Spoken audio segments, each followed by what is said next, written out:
Good morning, नमस्कार। हम पढ़ रहे थे स्पर्श भाग दो, और स्पर्श भाग दो में हम पढ़ रहे थे रविंद्र केलेकर को। केलेकर के दो प्रसंग आपके पाठ्य पुस्तक में है, स्पर्श के अंदर है। एक तो है क्या नाम से गिन्नी का सोना, और दूसरा है झेन की देन।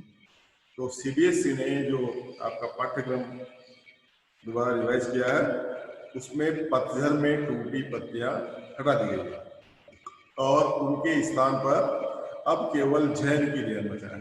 तो इस पाठ को पढ़ेंगे। इस पाठ को हमने पिछले वीक भी पढ़ा था थोड़ा सा कवि के बारे में, इनके बारे में, लेकिन आज फिर से इसको शुरू से पढ़ते हैं और दोबारा इसको अध्ययन करते हैं इसका। तो झैन की देन पढ़ाएंगे आज इसको। रविंद्र केलेकर, ये गोवा के कवि हैं, गोवा के रहने वाले थे, लेकिन लिखा हिंदी में। 7 मार्च 1925 को कोंकण क्षेत्र में जन्मे रविंद्र केलेकर छात्र जीवन से ही गोवा मुक्ति आंदोलन में शामिल हो गए। बताया था आपको कि पूरा देश सन 47 आजाद हो गया था, लेकिन जो गोवा है वो पुर्तगालियों के अंडर में था। वो सन 60 माह के तहत आजाद हुआ है। गांधीवादी चिंतक के रूप में विख्यात केलेकर ने अपने लेखन में जन जीवन के विविध पक्षों, मान्यताओं, व्यक्तिगत विचारों को अपने लेखन में विचारों को देश और समाज के परिप्रेक्ष्य में प्रस्तुत किया है। अर्थात जो भी लिखा है उन्होंने, वो क्या नाम से गांधीवादी चिंतक के रूप में, गांधी जी का आप जानते हो, गांधी दर्शन पूरा है, कई लोगों ने इस पर अध्ययन किया, पढ़ा है, और बड़ा अच्छा दर्शन है उनका। तो उनके विचारों को और लोगों तक पहुंचाने का काम देश में, समाज के परिप्रेक्ष्य में प्रस्तुत किया है। इनकी अनुभवजन्य टिप्पणियों में अपने चिंतन की मौलिकता के साथ ही मानवीय सत्य तक पहुंचने की सहज चेष्टा रहती है। अर्थात उनके जो खुद के अनुभव है, और अनुभव को क्या नाम से जो मानवीय जो जीवन है, उनकी जो चेष्टाएं हैं, उनके जो क्रियाकलाप है, वहां तक पहुंचाने का काम करती है। कोंकणी और मराठी के शीर्षस्थ लेखक, मराठी में भी लिखा आपने, कोंकणी में लिखा है। कोंकणी के तो कवि है, कोंकण भाषा है गोवा की, और वहां से महाराष्ट्र में जुड़ा हुआ है, तो मराठी भाषा के भी आपने लेखक रहे हैं, कवि रहे हैं, पत्रकार भी रहे हैं। रविंद्र केलकर की कोंकणी में 25 कविताएं जो पाठ्य पुस्तकें हैं, वो 25 के आसपास पुस्तकें इनकी छपी है। मराठी में इनकी 3 पुस्तकें इनकी छपी है, और हिंदी और गुजराती में कुछ पुस्तकें प्रकाशित है। हिंदी में आपने लिखा है, और जो गुजराती भाषा है, महाराष्ट्र के इधर आते हैं तो गुजरात तक जाता है, तो गुजराती भी आप जानते हैं, गुजराती भाषा भी आप समझते हैं कुछ लोग, तो गुजराती में भी आपने कुछ लिखा है।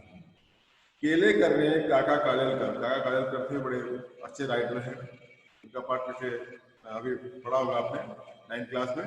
और क्या नाम से गांधी जी के अच्छे समर्थक रहे हैं वो भी। गांधी जी ने उनको क्या नाम से देश के अंदर हिंदी भाषा के विकास और प्रचार प्रसार के लिए लगाया था, उसमें काम किया था उन्होंने। उनकी जो पुस्तकें हैं, उनकी जो कई चीजें हैं, उनसे संबंधित जो पुस्तकें हैं या सॉरी जो जानकारियां हैं, वो दिल्ली के जो हमारा म्यूजियम है वहाँ आपको देख सकते हैं, मिल सकती है। अनेक पुस्तकों का संपादन अनुवाद भी किया, अर्थात उन्होंने जो किताबें लिखी है, उन किताबों का अनुवाद, उन किताबों का क्या नाम से संपादन रविंद्र केलकर ने किया है। गोवा कला अकादमी के साहित्य पुरस्कार सहित कई पुरस्कारों से सम्मानित केलेकर की प्रमुख कृतियां हैं।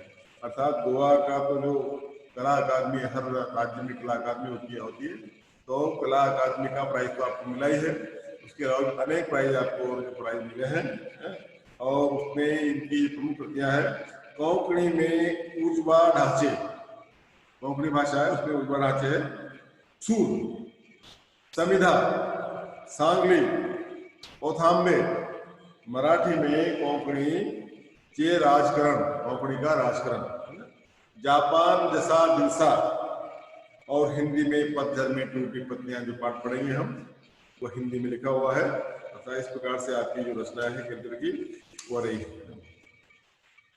पाठ प्रवेश में जो दूसरी यहाँ से पढ़ेंगे हम, दूसरा प्रसंग, जो प्रसंग में दिया गया है, जो पाठ में दिया गया है, उस पाठ के अंदर क्या है। दूसरे प्रसंग झैन की देन बौद्ध दर्शन में वर्णित ध्यान की उत्पत्ति को याद दिलाता है, जिसके कारण जापान के लोग आज भी अपनी व्यस्तम दिनचर्या के बाद कुछ चैन भरे पल पा जाते हैं। अर्थात ऐसी चीजें हैं जो ध्यान है, जो योग है, उसके बारे में पाठ है। जैन के नाम से वहाँ के संत है, वहाँ के ऋषि हुए हैं, वहाँ के दर्शन शास्त्री हुए हैं, वहाँ के योगी हुए हैं। तो उन्होंने किस प्रकार से लोगों को ध्यान करने की एक मुद्रा को बताई है, जिसको क्या नाम से चानो योग कहते हैं, चाय पीने की विधि इसको बोलते हैं। हमारे भारत में बहुत सारे योगी संत महात्मा हुए हैं जिन्होंने योग को, ध्यान को हमको दिया है, और आज भी हम योग करते हैं। तो सुबह कई लोग योग करते हैं, और योग करके हमारे मन को, मस्तिष्क को, दिल को, दिमाग को हम क्या नाम से अच्छा बनाते हैं, स्वस्थ बनाते हैं, और लंबी उम्र पाते हैं। उसी प्रकार से क्या नाम से जब लेखक वहां पर गए घूमने फिरने, तो वहां उन्होंने पूछा अपने एक मित्र से कि यहाँ पर सबसे ज्यादा बीमारी कौन सी है। तो उनके मित्र ने कहा कि यहाँ पर सबसे ज्यादा बीमारी है मनो चिकित्सक, मनोरुग्ण, अर्थात मन की बीमारी, मानसिक बीमारी ज्यादा है यहाँ पर। अर्थात यहाँ के हर आदमी तेज दौड़ता है, तेज भागता है, तेज चलता है, तेज भगता है, अर्थात विकास के लिए आगे बढ़ रहा है। क्योंकि आप जानते हैं रशिया और जापान और अमेरिका के युद्ध के दौरान क्या नाम से जब वहां पर हिरोशिमा और नागासाकी में बम पड़े, वहां की आर्थिक स्थिति बहुत कमजोर हो गई, देश बहुत कमजोर हो गया था, लेकिन उन्होंने अपनी मेहनत से, अपनी क्या नाम से प्रयासों से अब आज जो स्थिति है जापान की, वो देखने लायक है। तो इस तरह का पाठ है जैन के लिए। अर्थात जैन ने वहां के लोगों को कौन सी देन दी, कौन सी ऐसी चीज दी जिससे वहां के लोग आज भी उसको अपना रहे हैं, और मानसिक जो रोगों से मुक्ति पा रहे हैं, मनोरोगों से मुक्ति पा रहे हैं। ये पाठ है जैन की देन। तो इस पाठ पर आ जाए आप दूसरे पे।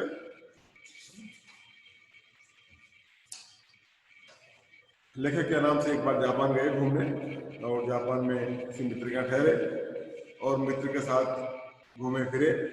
तो एक दिन बातों बातों में उन्होंने पूछा कि यहाँ पर कौन सी बीमारी है। जापान में मैंने अपने एक मित्र से पूछा, अर्थात उस मित्र से पूछा, क्या पूछा कि यहाँ के लोगों को कौन सी बीमारियां अधिक होती है, अर्थात कौन सी बीमारियों से पीड़ित है। हर देश में हर जगह बीमारी होती है, पीड़ित होते हैं, कौन से देश में कौन सी बीमारी ज्यादा है, आजकल सब जगह बराबरी है, लेकिन यहाँ पर विशेष तौर से कौन सी बीमारी से ग्रसित लोग मिलते हैं।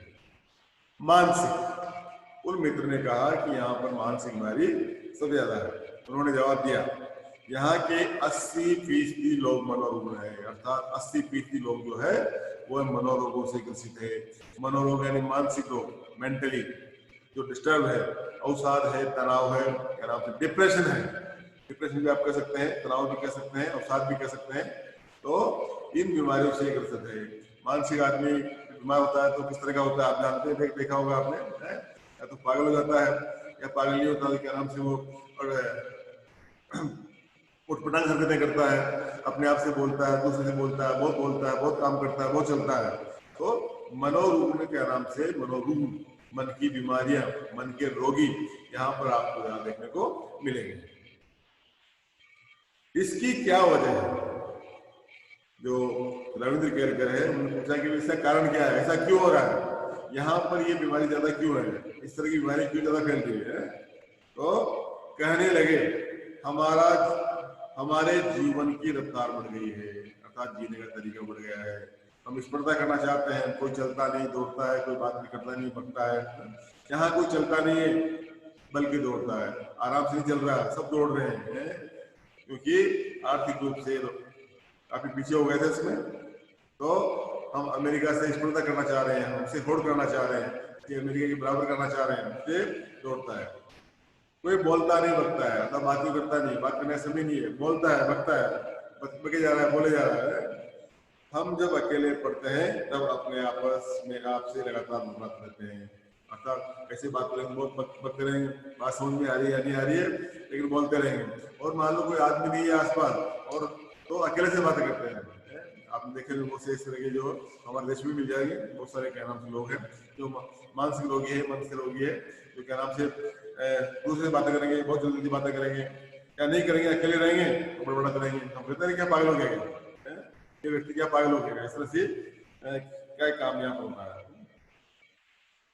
अमेरिका से हम प्रतिस्पर्धा करने लगे, अर्थात जिस प्रकार से अमेरिका ने तरक्की की है, अमेरिका आगे बढ़ा है, अमेरिका का क्या नाम से विकास हुआ है, उसी विकास को पाना चाहते हैं, अर्थात उसके होड़ प्रतिस्पर्धा करने, उससे होड़ में हम ये काम कर रहे हैं कि हम भी जैसे अमेरिका बड़ा है उसी प्रकार से हमारा देश भी इतना बढ़ना चाहिए। जैसे वहाँ विज्ञान में क्या नाम से तरक्की की है, लोगों ने तरक्की की है, और चीजों में तरक्की हुई, विकास हुआ है मेरे देश का, उसी विकास को पाना चाहते हैं।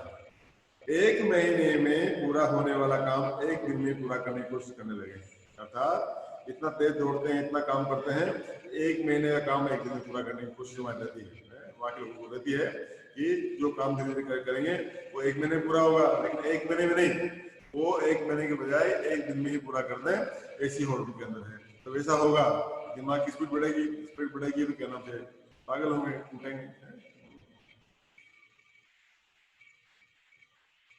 वैसे भी दिमाग की रफ्तार हमें तेज रहती है, तो दिमाग तेज चलता है, सब पे चलता है। उसे स्पीड का इंजन लगाने पर वो और 1000 गुना अधिक रफ्तार जोड़ लगता है, उसकी गति, और उसकी गति को बढ़ा देंगे तो दिमाग हमारा और दौड़ेगा। जितना मानसिक वो चाहिए, जितना काम चाहिए दिमाग को, उतना कर देना अच्छा है, लेकिन उसको गति दे देंगे, उसको तेज उड़ाएंगे तो ज्यादा उड़ेगा।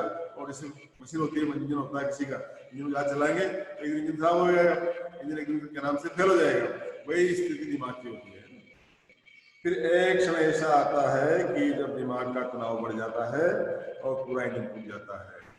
जब ज्यादा इंजन काम करेंगे, ज्यादा दिमाग को चलाएंगे, ज्यादा दिमाग की गति देंगे, तो क्या नाम से वो हमारा दिमाग एक दिन डिप्रेशन में आ जाएगा, तनाव में आ जाएगा, अवसाद में आ जाएगा, और टूट जाएगा, फूट जाएगा, नष्ट हो जाएगा, मर जाएंगे। ये होता है। इसलिए दिमाग भी शांत जरूरी है। टाइम पर सोना, टाइम पर नींद लेना, टाइम पर क्या नाम से काम करना, वो अलग चीज है। अगर हमारे शारीरिक स्वास्थ्य को ज्यादा जीना है, ज्यादा चलाना है, तो मन की शांति जरूरी है। मन की शांति नहीं है तो तमाम प्रकार की बीमारियां आपके शरीर में होगी, है। और मन शांत है तो बीमारियां कम होती हैं।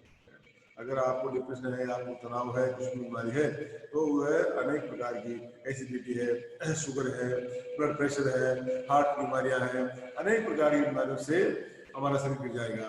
तो हमको दिमाग को शांत रखना जरूरी है, दिमाग को समय के अनुसार क्या नाम से काम करना जरूरी है, उसको रेस्ट लेना जरूरी है, बराबर की नींद लेना जरूरी है, आराम की जरूरी है।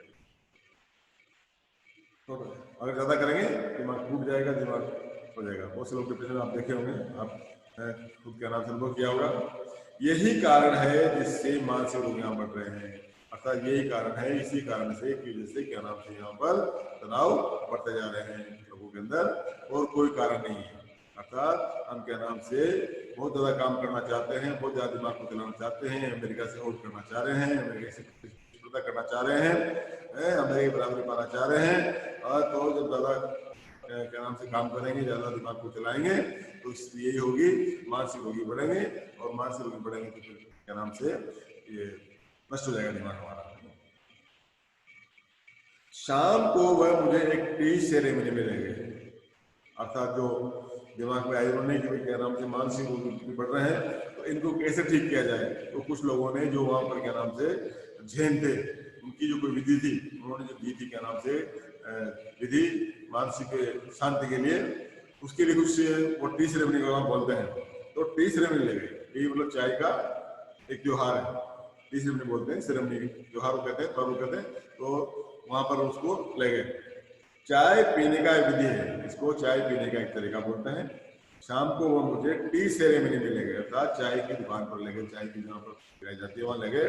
और ये चाय पीने का एक तरीका है, जापानी में उसे चानोयू कहते हैं।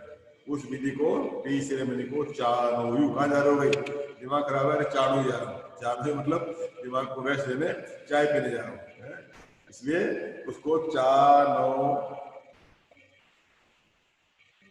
यू कहते हैं, चानोयू। वह एक 6 मंजिला इमारत, कहाँ पर है वो, 6 मंजिला मल्टीस्टोरी मकान है, वहां पर थी वो, और जिसकी छत पर दफ्ती की दीवारों वाली तातामी चटाई की जमीन वाली एक सुंदर पनकुटी थी। अर्थात तातामी होती है क्या नाम से, लकड़ी का जो पतली लकड़ी होती है, उसके जो बनाते दीवार बनाते हैं, इसको आराम से खिसका सकते हैं, ऊपर खींच सकते हैं, नीचे खींच सकते हैं। तो उससे बनी हुई तातामी होती चटाई, चटाई से तातामी से एक पनकुटी होती है, पन्नी की पत्तों की कुटिया बनी हुई थी। 6 मंजिला इमारत पर लकड़ी की क्या नाम से एक पनकुटी और पत्तों की कुटी बनी हुई थी। बाहर बेढप सा एक मिट्टी का बर्तन था, और उस क्या नाम से पर्णकुटी के बाहर बेढप सा बेसहारा ऐसे बना हुआ, ऐसे बना के रख दिया उसको ना, उसमें कोई सुंदरता नहीं थी, उसका स्वरूप नहीं था, मटकी नुमा था, लेकिन कोई सुंदरता नहीं था, आकर्षक नहीं था वो, इसलिए बाहर रखा हुआ था, पानी भरा हुआ था उसमें ना।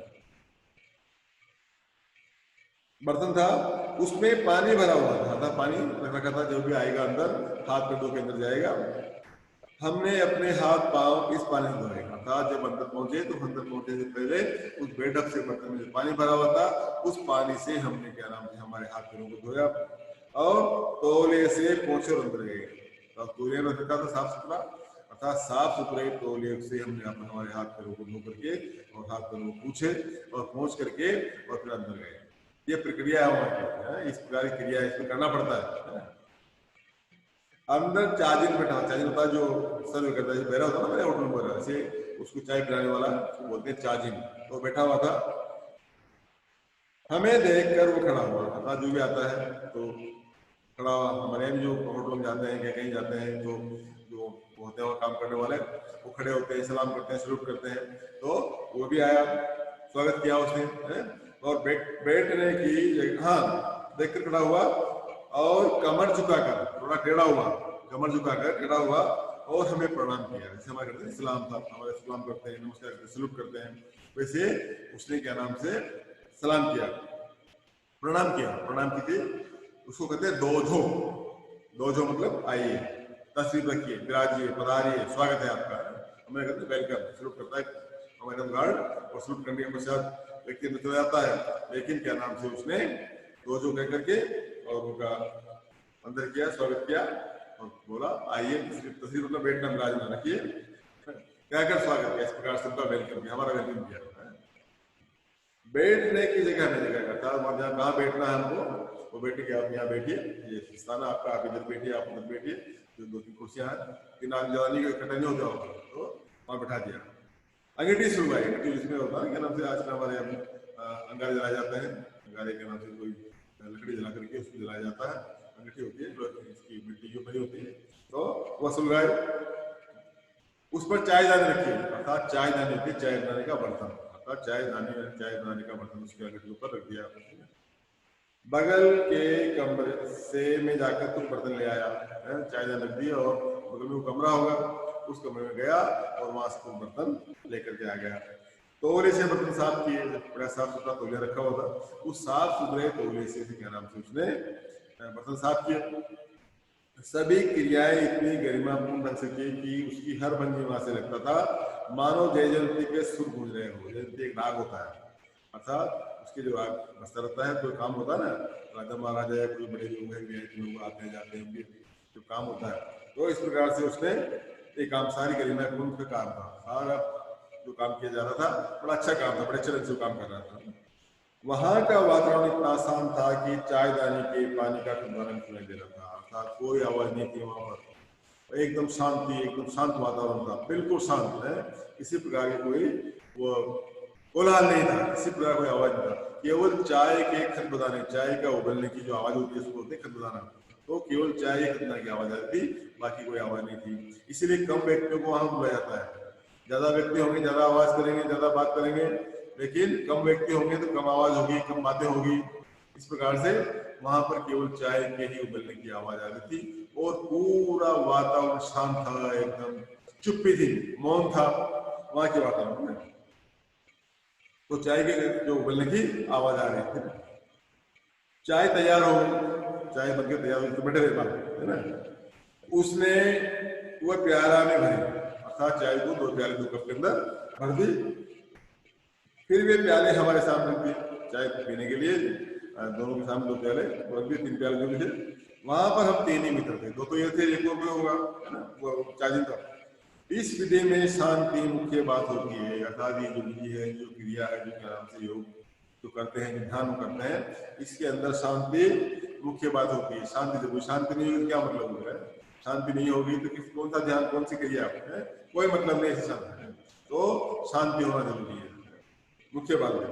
इसलिए वहां 3 से अधिक आदमियों का प्रवेश नहीं जाता। अर्थात 3 व्यक्ति रहेंगे तो कम बात रहेंगे, बात नहीं करेंगे, समझेंगे उस चीज को, और वो बिल्कुल बात नहीं करेंगे, बिल्कुल शांति रहेगी वातावरण, है ना। इसलिए 3 से ज्यादा चौथे व्यक्ति में अंदर नहीं आने दिया जाता, 3 व्यक्तियों को केवल अंदर आने दिया जाता है वहां पर। प्याले में 2 घूंट से अधिक चाय नहीं थी, अर्थात 2 घूंट, जिसको हम तो क्या नाम से 1 मिनट व्यवहार में देख घूंट या 2 घूंट पी लेते हैं, लेकिन 2 घूंट चाय थी, है ना, जिसको क्या नाम से बूंद बूंद के पीते रहो। हम होठों से प्याला लगाकर एक एक चाय बूंद चाय पीते रहे, अर्थात बिल्कुल मुंह के अड़ाया और केवल टच किया उसको और वापस रख दिया, यानी कि एक एक बूंद चाय हमने पीते रहे हो। और करीब 1.5 घंटे तक चुस्कियों का ये सिलसिला चलता रहा। इस प्रकार से 1.5 घंटे तक हम चाय पीते रहे, थोड़ी देर भी नहीं, लगभग 1.5 घंटे। हम तो चाय के 10 मिनट 15 मिनट चाय के पैकेट खत्म कर देते हैं हमारे डेस्क में जो चाय बनती है, लेकिन उस चाय को 1.5 घंटे तक पीते रहे, केवल उसको मुंह के अड़ाते रहे, केवल होठों से अड़ाते रहे, केवल उसका चुस्किया जैसे सोचते हैं ना आइसक्रीम होती है, वैसे उसका स्वाद लेते रहे, और वो भी एक प्रक्रिया 1.5 घंटे तक चलती रही। पहले 10-15 मिनट को मैं उलझन पड़ा, पहले सोचा क्या हो ये सब, क्या चक्कर है, तो पहले तो मैं क्या नाम से इसमें दोबारा सोचता रहा, फिर देखा दिमाग की रफ्तार धीमे धीरे धीमी पड़ती जा रही है। अर्थात हमारा दिमाग हम जानते हैं, सोचते हैं, चिंता करते हैं, आपको तेज चलता है, लेकिन जब चाय पी और चाय को पिया तो देखा, सोचा कि हमारा जो दिमाग है वो कम सोच रहा है, धीरे धीरे सोच रहा है, उसकी रफ्तार है वो धीमी हो गई है। थोड़ी देर में बिल्कुल बंद भी हो गई, और चाय पीते पीते वो बिल्कुल हमारा दिमाग है वो क्या नाम से बंद हो गया, या क्या नाम से बिल्कुल बंद हो गया, उसकी जो क्रियाशीलता है, उसकी जो चलने की शक्ति है वो बिल्कुल बंद हो गई। मुझे लगा मानो अनंत काल में जी रहा हूँ। अनंत काल से कोई एंड नहीं होता काल का, हमेशा चलने वाला, ऐसे काल में चल रहा हूँ। यहाँ तक कि सन्नाटा भी मुझे सुनाई दे रहा है, अर्थात धीरे धीरे आसपास की आवाज मुझे सुनाई दे रही है, सुनाई पड़ रही है, ऐसा लग रहा है। बिल्कुल शांत वातावरण में, बिल्कुल सन्नाटा, कोई चिंतन नहीं, कोई सोच नहीं, कोई आसपास कोई विचार नहीं है, केवल अनंत काल में जी रहा है कि कहाँ पर है, दिमाग के अंदर किसी तरह का कोई विचार नहीं आ रहा है, इस प्रकार से हो गया, अर्थात सन्नाटा भी मुझे सुनाई देने लगा। अक्सर हम या तो गुजरे हुए दिनों खट्टी मिट्टी यादों में रहते हैं। अब क्या होता है जीवन में, सबसे बड़ा जो हमारा दुख का कारण है, सबसे बड़ा मानसिक जो मानसिक रोग है, मतलब रोग है, वो है या तो हम आगे की सोचते हैं कि आगे क्या होगा, हमारा जीवन कैसा होगा, बच्चों का क्या होगा, परिवार का क्या होगा, है, या भविष्य के बारे में सोचते हैं कि हम ऐसा होते हैं तो ऐसा हो जाता, ऐसा करते तो ऐसा करते, मैं इस पढ़ाई करता तो ये बन जाता, मैं ये काम करता तो ऐसा हो जाता, भविष्य के बारे में और भूत के बारे में सोचते रहते हैं। भूत और भविष्य के बारे में यही हमारा दुखों का कारण है। सबसे ज्यादा इस पाठ का जो सार है, इस पाठ की जो गंभीरता है वो ये है कि या तो हम भूत के बारे में सोचते हैं कि पिछला हमारा जीवन कैसा होगा, हमने क्या किया क्या नहीं किया, हमने हमारा समय बेकार गंवाया, हमने ये काम नहीं किया, हमने ये काम कर लेते इतना अच्छा होता है, शांति होती घर के अंदर, या फिर भविष्य आने वाला समय है उसके बारे में सोचते हैं कि हम क्या करेंगे क्या नहीं करेंगे, कैसा करेंगे, ऐसा करेंगे, ऐसा हो जाएगा, ऐसा करेंगे, ऐसा नहीं होगा। तमाम प्रकार की बातें, विचार, चिंतन, मनन हमारे दिमाग में चलता रहता है, आगे का हो या पीछे का हो। अगर इन दोनों चीजों को बंद कर दें और वर्तमान की सोचे तो हमारा जीवन अच्छा हो सकता है। यह है इस पाठ का सार।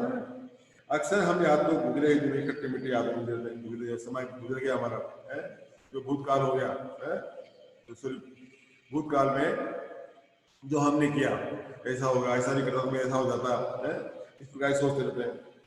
या भविष्य के रंगीन सपने देखते रहते हैं, या भविष्य में क्या करना है, किस प्रकार से हमारे जीवन को अच्छा बनाना है, किस प्रकार से हमको कार्य प्रणाली अपनानी है, तो या भविष्य के बारे में सपने देखते रहते हैं। हम या तो भूतकाल में रहते हैं या भविष्य काल, वर्तमान के बारे में कोई नहीं सोचता। वर्तमान के बारे में सोच के देखिए,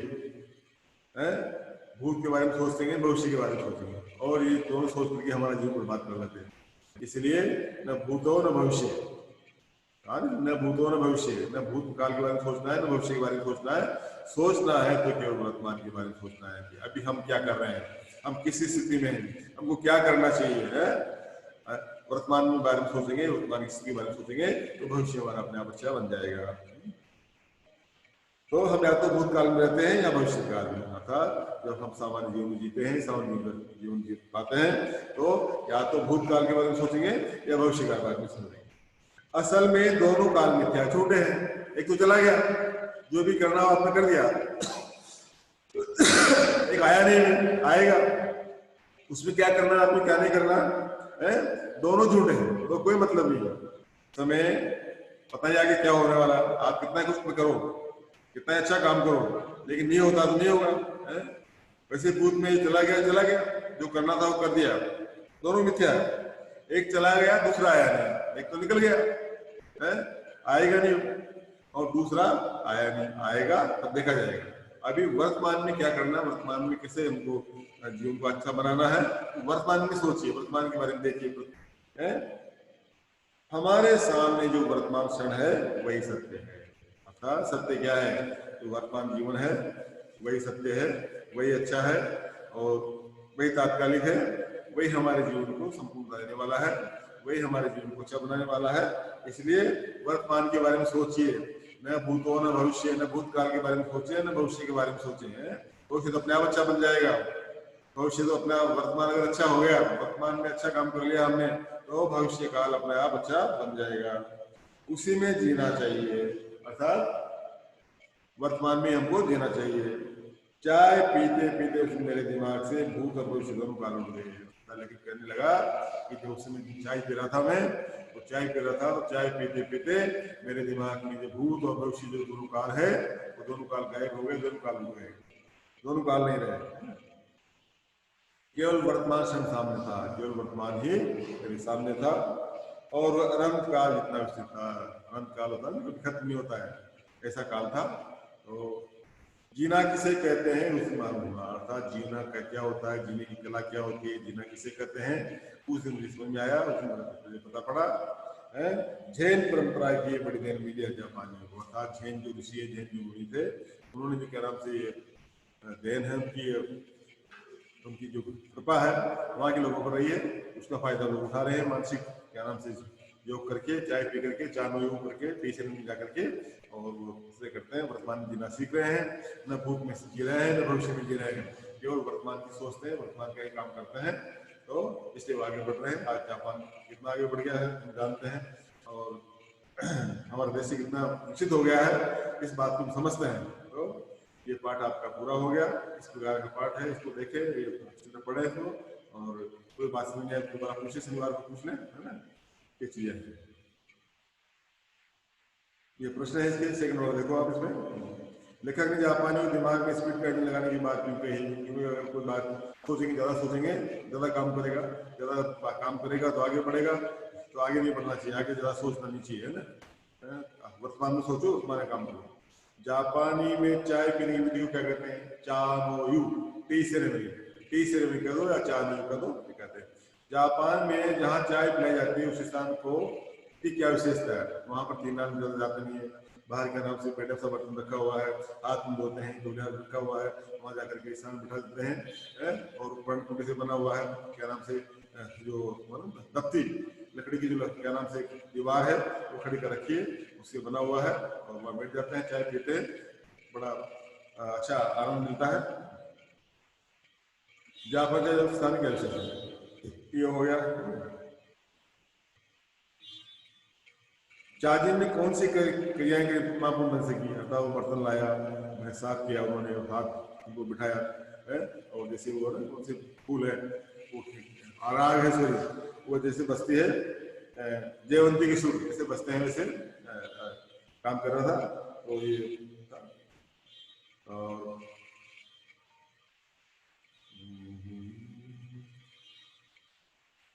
हाँ, टी सेरेमनी में कितने आदमी प्रवेश दिया जाता है, क्योंकि टी सेरेमनी में 3 आदमी को प्रवेश दिया जाता है, 3 आदमी ज्यादा प्रवेश नहीं जाता है, कि ज्यादा लोग होंगे तो ज्यादा आवाज होगी, ज्यादा घबराहट होगी, तो उनको थोड़ा रोकना, बंद करना, आवाज को चुप कराना थोड़ा मुश्किल होगा। इसलिए शांति के लिए, मानसिक शांति के लिए 3 आदमी जरूरी है, 3 आदमी ही ज्यादा नहीं बैठने दिया जाता होगा।